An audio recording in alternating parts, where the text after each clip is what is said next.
Welcome to the Shaman Mic Show and to the new year, 2012. Very auspicious year, powerful, and I'd like to begin the year with expressing our mutual concern here at seemybeach.com. We're dedicated to bringing you information that will enhance your life. Actually, it's to become aware so you can make a conscious choice that will enrich your life in any way you see possible. That being said, I'd like to tell you that the reason I came to this incarnation was to witness, be witnessed, and share my experience. And in doing so, I see that if I say something, I would appreciate it if people would open up to the possibility.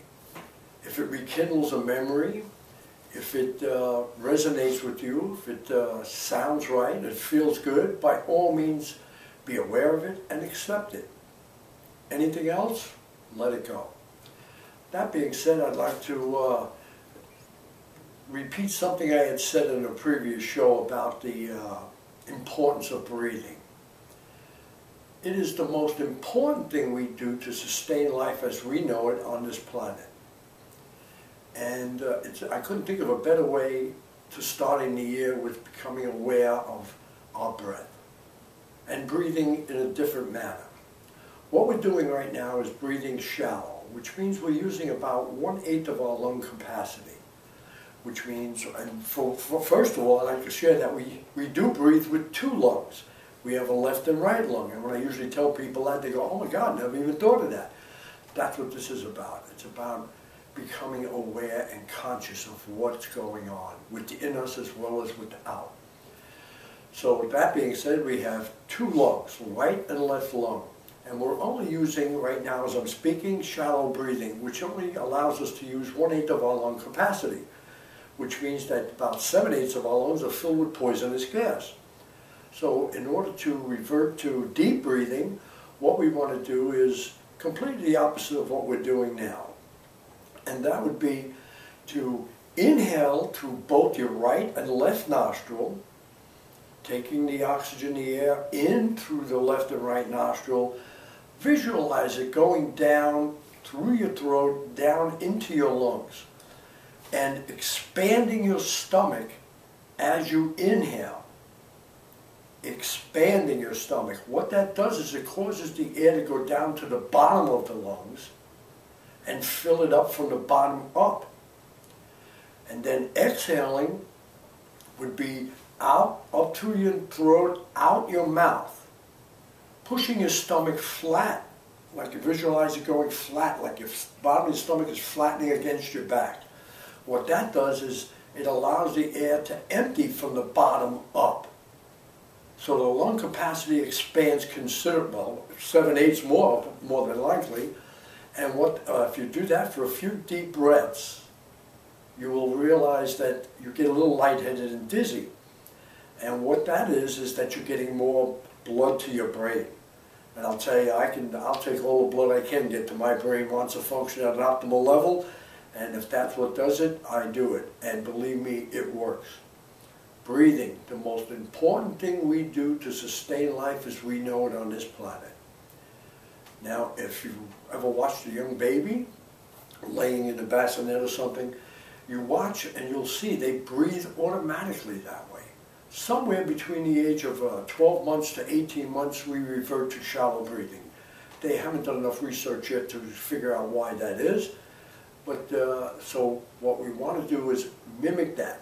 Watch the babies as they breathe. They exhale, inhale, they expand their stomach, which brings the air down deep into the bottom of the lungs. Exhaling, they flatten the stomach, brings the air out of the lungs from the bottom up. So let's try it. And the important part of this is visualization. Visualize what is going on. Visualization is very powerful and very important. And I'll give you a couple examples of that. In 1984, the Summer Olympics was held in Los Angeles, California. I believe it was ABC had it on the net. It was one of the networks. And the commentators were talking, and it was a high dive event. and they're talking about the divers and the dives they're going to do, and then introduced to who the divers was and what country they represented. And they noticed when the Russian divers got up on a high platform for the high dives, they stood at the end of the board and they closed their eyes and they stood there for about 30 seconds, which the commentators was chaos because they didn't know what to say or what to do or what was going on while this was occurring. And then they went and proceeded to do the dive. At the end, needless to say, the Russians won most of the gold medals and the silver medals for the high dives. And they interviewed them through the interpreter and said, what were they doing, praying or something when they closed their eyes and they were staying on the end of the board for seemed like an eternity? And through the interpreter he said, no, what they were doing was creative visualization. They were seeing the event they were going to do. If it was a three somersault dive, they visualized it. When you visualize and see the activity you want to do, it's much easier for your body and your mind to follow suit and do that. Same thing is I'm pretty sure most people know who Tiger Woods is.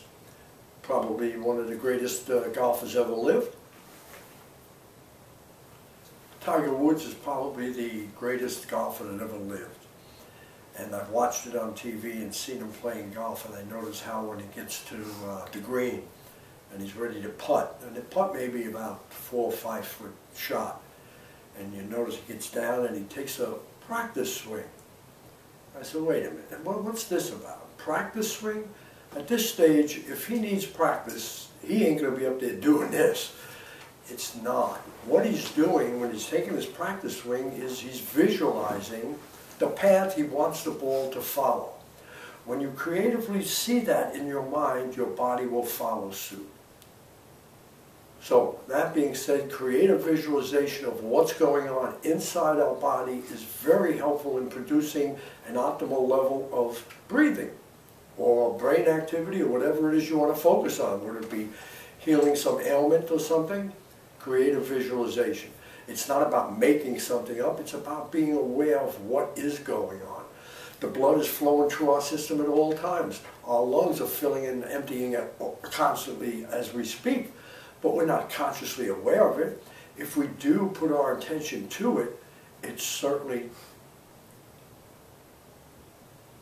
doubles the benefits, I would say, at least, or tenfold for that matter, when you become conscious of what it is you're doing.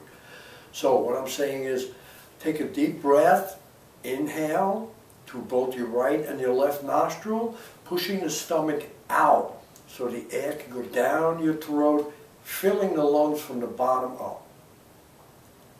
Exhaling, bringing the stomach flat against you, forcing the air up out of your lungs from the bottom up through your throat and out your mouth. So it's inhale through both nostrils, filling both lungs, exhaling through flattening the stomach, bringing it up your throat and out your mouth. And it takes a little practice to get the rhythm of the breathing to do that. But the benefits derived from it are immense. Like I said, usually you'll feel a little lightheaded at first because you're getting more blood to your system and to the brain.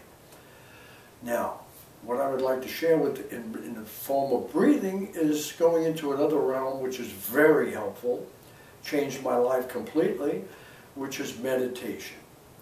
Now, what I would like to say about meditation, because I tell this to everybody I talk to just about, and tell them about breathing and meditating and the proper way of doing it, and the idea is it's not something mystical, magical, or something that takes a lifetime to embrace.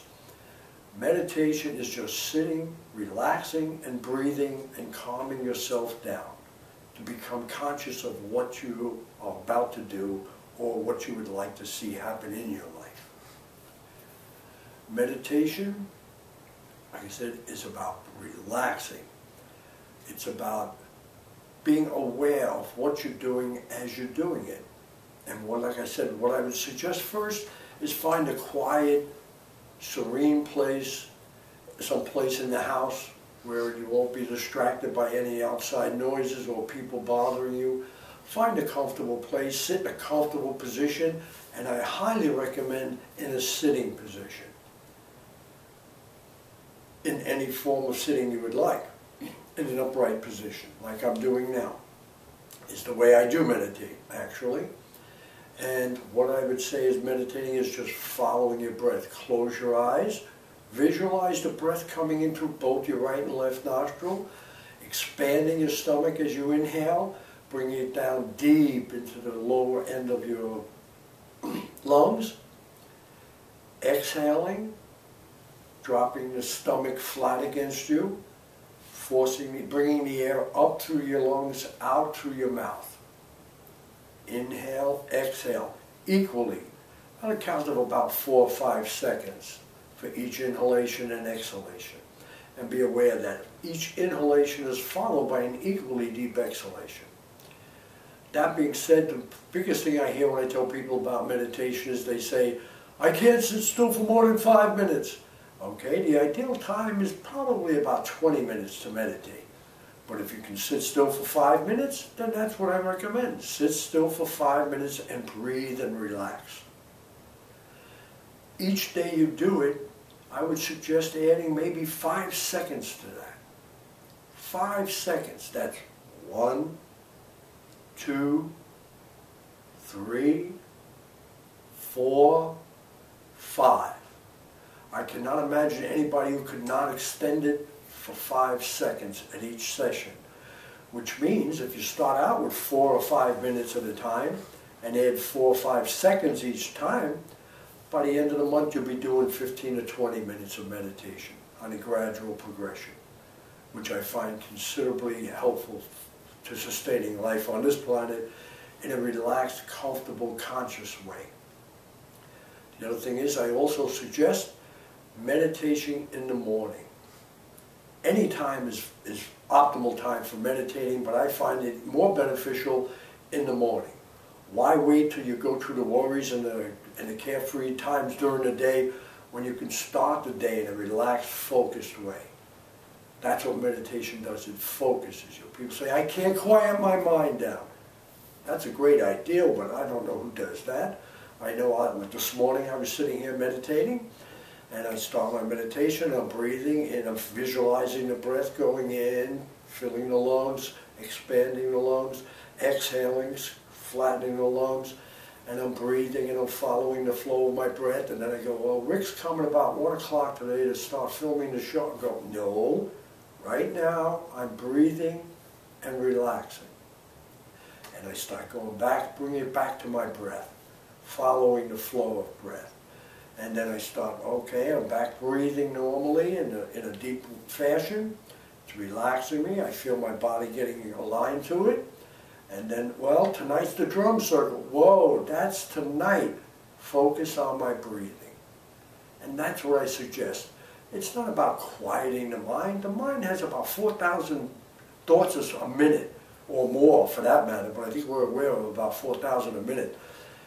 It's not about quieting the mind, it's about relaxing it, being aware of the mind, that it's going different places, and where would I like my mind to be at the moment is in relaxation of breathing. And just every time the thoughts come and distract you from your flow of breath, bring it back to your breathing. The other thing I find people tell me is, I fall asleep. Well, actually, that's the ultimate complement of relaxation, isn't it? Falling asleep. But that's why I recommend sitting position when you do meditate. It's conducive to keeping you more awake in a relaxed state. And there are times when I will fall asleep in the morning when I wake up and meditate after a good night's sleep, and I'll be falling asleep anyway. Like I said, that's the ultimate complement to meditation.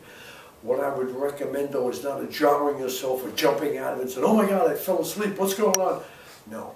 Sit there, start breathing consciously again, with your eyes closed for at least 2, 3, 4 minutes to bring you into a more connected place of mind and body, so that you don't just jump out of a meditation, you bring yourself out of it.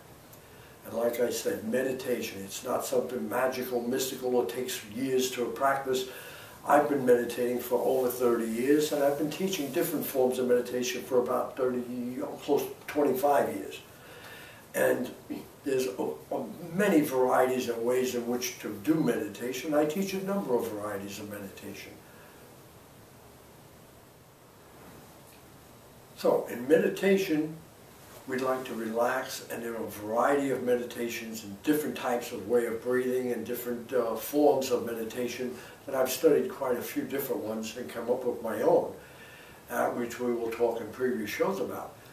So what I'm suggesting is get away from the idea that it's something hard or something difficult or you have to have a main instructor or guru or anything like that. Not true. Meditation is relaxing and breathing. Simple, like everything else. It's really simple when you become aware and accept what it is and focus on what it is you want. In shows to come, we will also bring in ways in which to help conducive to meditation. There are guided meditations, there are musical meditations, there are a number of instruments that help us conducive to getting into a meditative state. So we will discuss that in shows to come. I want to thank you for joining me on SeeMyBeach.com and the Shaman Mic Show. Please, we certainly appreciate and honor you emailing us and sending us questions or recommendations. We certainly find it very helpful in helping bring you the information that we share with you. Thank you, bless you, and see you soon.